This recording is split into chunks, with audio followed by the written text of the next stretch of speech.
Y'all want to talk about immigration? Let's talk about immigration. Let's play the blame game. Hi, I'm Bobby from Georgia, and I have a question for Kamala Harris. Could you please respond to Trump's claim that he's going to use the Alien Enemies Act of 1798 to round up immigrants if he wins the election? This law was last used to put Asian Americans in internment camps during... All right, time out. I just got to say it. Maybe y'all are thinking it. Maybe y'all aren't. This is a white person calling in. Y'all know it doesn't matter to me, but I'm just saying, y'all are trying to appeal. You got all these black people coming up here, nothing but black in the audience. You said that this is a response to help you talk directly to the black community. This is not a black person calling. I don't know if it's an AI voice. I don't know what it is. This is not a black person calling in. Side note, it just is what it is. Maybe y'all were thinking it, maybe y'all weren't. Maybe I'm wrong. Maybe it is a black person. Y'all wonder how does you know if it's a black person? Please respond to Trump's claim that he's going to use the Alien Enemies Act of 1798 to round up immigrants if he wins the election. This law was last used to put Asian Americans in internment camps during World War II, and I have a sneaking suspicion that if Trump wins, he's going to use this law to put anyone that doesn't look white in camps, and I'm scared. Yeah, so you've hit on a really important point and expressed it, I think, so well, which is he is achieving his intended effect to make you scared. He is running full time on a campaign that is about instilling fear, not about hope, not about optimism, not about the future, but about fear. And so this is yet another example. Look what he did in saying that those legal immigrants. Real quick. She's clearly not listening to the residents in a lot of these areas where a lot of these migrants are going. She's clearly doesn't care about, y'all saw the video that we put up with JD Vance yesterday, where JD Vance was having the conversation with, I forget what lady she was interviewing him. And they were saying that a handful of buildings in Aurora, Colorado were taken over by a certain group of migrants. So is that Trump instilling fear, or is that Kamala not being sensitive and putting herself in the shoes of those people that are living in those buildings and living in those communities? See, they think that it's Trump instilling the fear. No, when you have these community meetings, these city meetings, I'm not sure exactly what they are. We've shown plenty of them with the older lady that was in Chicago complaining about the neighborhoods like, yo, I'm scared. This is not Trump instilling fear. Trump is repeating the things that are being said to him. I don't live in those communities that are filled with those people, so I can't speak from my perspective. But like, people in these communities are scared. I'm sure Kamala would be too, right? In Springfield, Ohio, were eating their pets. And by the way, the hypocrisy of it abounds, because on the issue of immigration, let's be clear.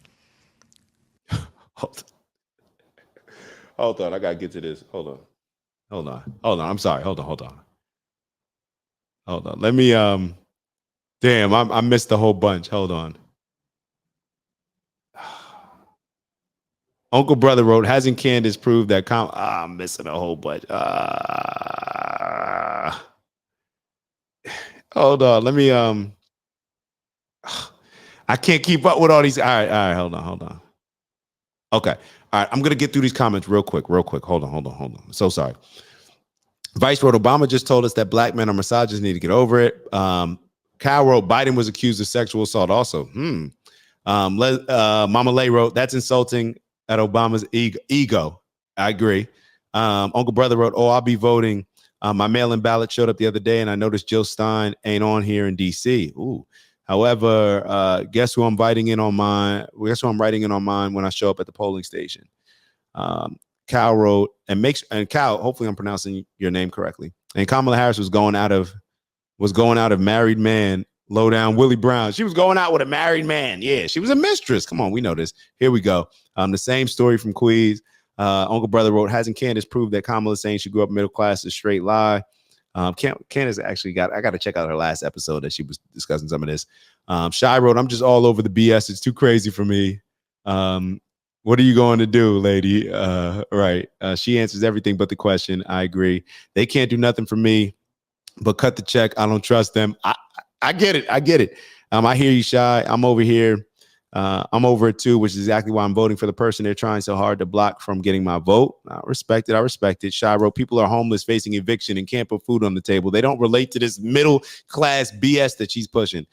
Shy wrote, and she has notes and still can't answer the question. Kyle wrote, I had hate the word hope now. Oh, I hate the word hope now. Yo, I'm gonna tell you, total side note. One of my mentors told me that hope is one of the most dangerous words in the dictionary.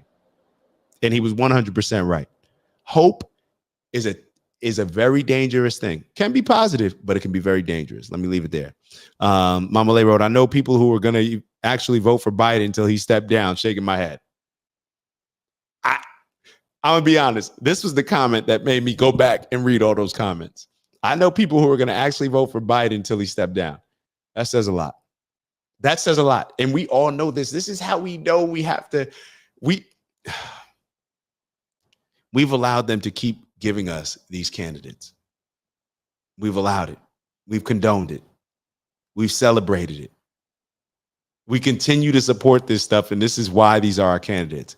Biden, I just played the clip of y'all. And I don't know if this is true, but Biden got asked a question about the hurricanes and said Netanyahu is on his way to help us with the hurricanes. And if you don't believe me, look it up. I probably still have it somewhere, but I don't want to find it. Like, clearly there's something, but people were still going to vote for Biden. That just says a lot. Policy. You are. All right. So let's, all right, let me get back to it. I don't even know where we're at right now. All right. Some of the most conservative members of the United States Congress, working with others, came up with a border security bill, which was the strongest, toughest border security bill in a long, long time. It would have put 1,500 more border agents at the border. It would have reduced the flow of fentanyl into our country, which is killing people all over our country of every race and background. It would have allowed us to do more work on prosecuting transnational criminal organizations, which I have done in my career. Trump got word that bill was afoot. Notice how she says that she's done that in her career. Now, she's referring to her career before being a vice president. Are you also going to take some credit or take some blame and ownership over the fact of what you did as VP, what you and your president, Joe Biden, you quadrupled the numbers that came in these first 3 years of their presidency, quadrupled the amount of numbers of migrants coming in during Trump. Think about that. Quadrupled. And she's over here talking about the past work that she's done without even acknowledging the fact that this whole problem, she's saying, oh, we had the bipartisan. It was the strongest bill in the history of the. So if that was the strongest bill, why didn't Trump need that strong bill? Why did Trump have whatever he had, but we didn't have the same amount of migrants coming in? I'm just asking why. Knew it would fix the problem and told his buddies in Congress to kill the bill. And you know why? Because he would prefer to run on a problem instead of fixing a problem.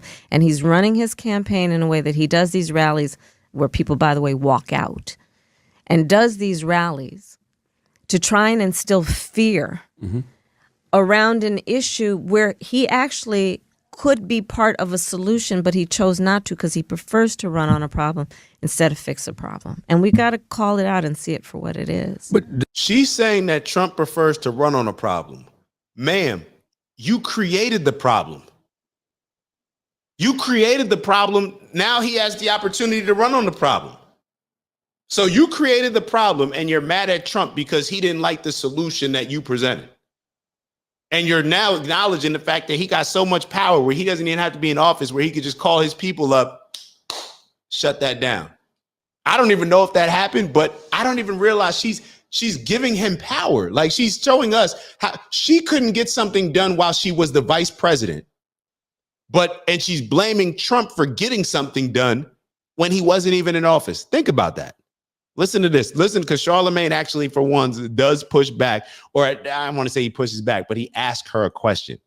On a problem instead of fix a problem. And we got to call it out and see it for what it is. But doesn't the Biden administration have to take some blame for the border, though? A lot of the blame? Because, I mean, the first 3 years, y'all did get a lot of things wrong with the border. No, Charlamagne, within hours of being inaugurated, the first bill we passed before we did the Inflation Reduction Act, before we did the Bipartisan Infrastructure Act, before we did the Safer Communities Act to deal with gun violence, first thing we dropped was a bill to fix the broken immigration system, which, by the way, Trump did not fix when he was president.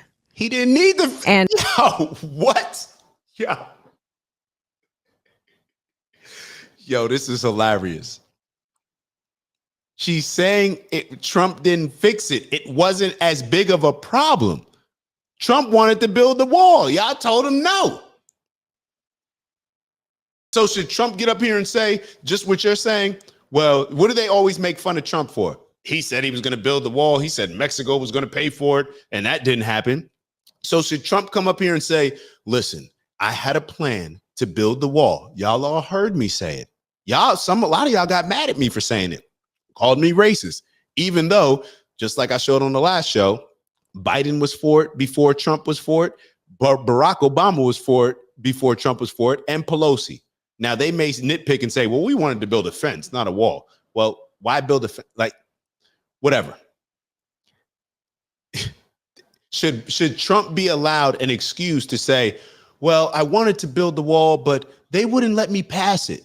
No, we're going to look at you like, bro, you didn't get it done. So why is she allowed to give an excuse and blame somebody who's not even in office? And even Charlamagne said, like, yo, y'all clearly got a lot of things wrong. She won't even acknowledge it.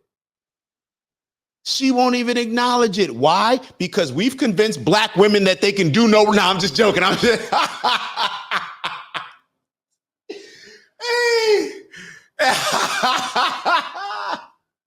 Black women are perfect.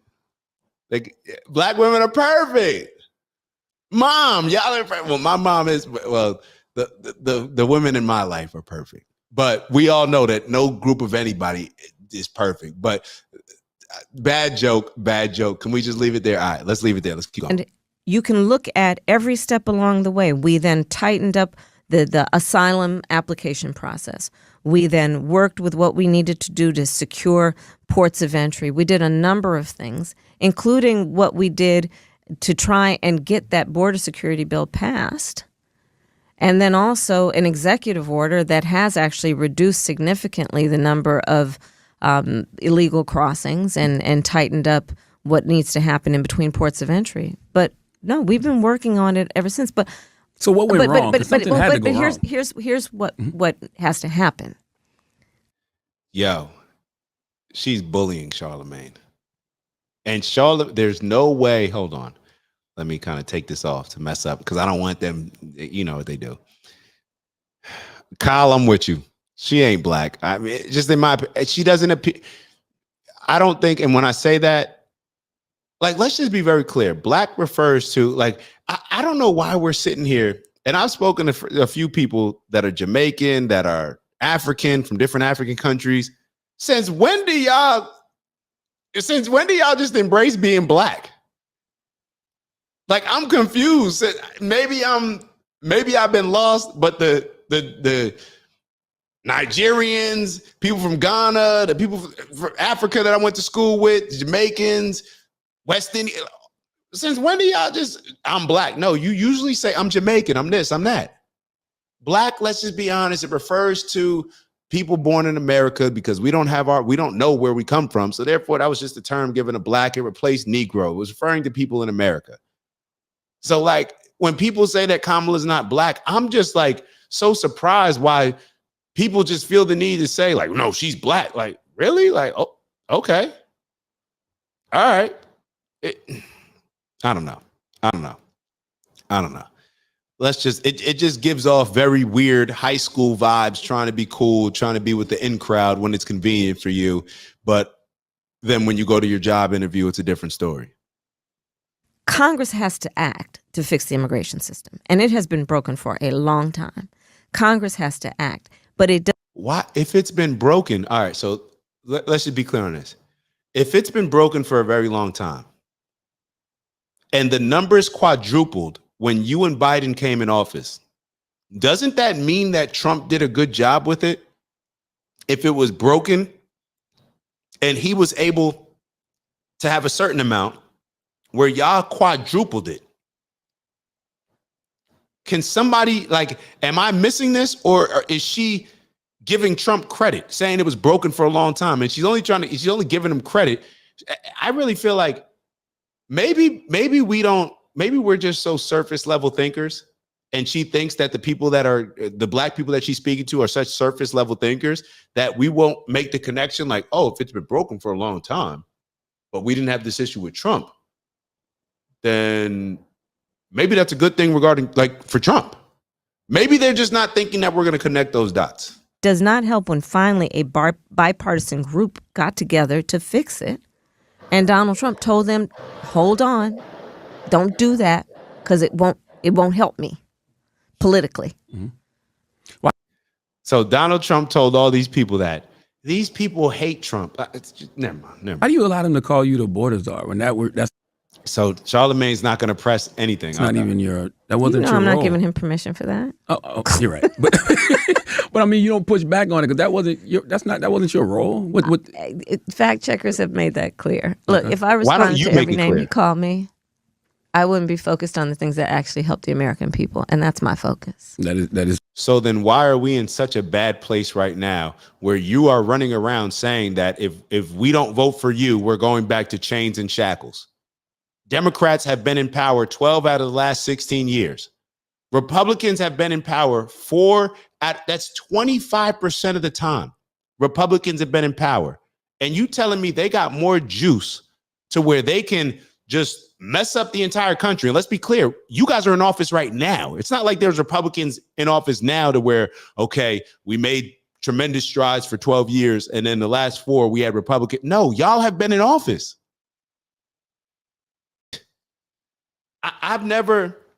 This is like the kid coming home and blaming the ref why we lost the game, blaming the AstroTurf. Yo, the home team, they're just used to playing on the turf and we had the wrong cleats.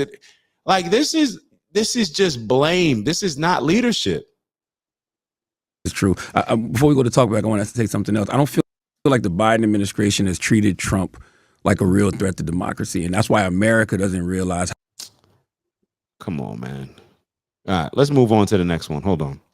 And I'm going to speed this up. We got one more clip, I believe. And well, 2 more clips, but one more topic. 4207. We're going to go to another example of how she just tries to manipulate people. It's Dak. Just want to thank you for checking out our video and visiting the OG Network. If you enjoyed the video, please make sure that you give us a like. And if you're looking to join a community of inspired individuals striving for purposeful abundance, subscribe. And if you're feeling real generous, share the video with some friends and family. All right, I'll see y'all soon. Ew.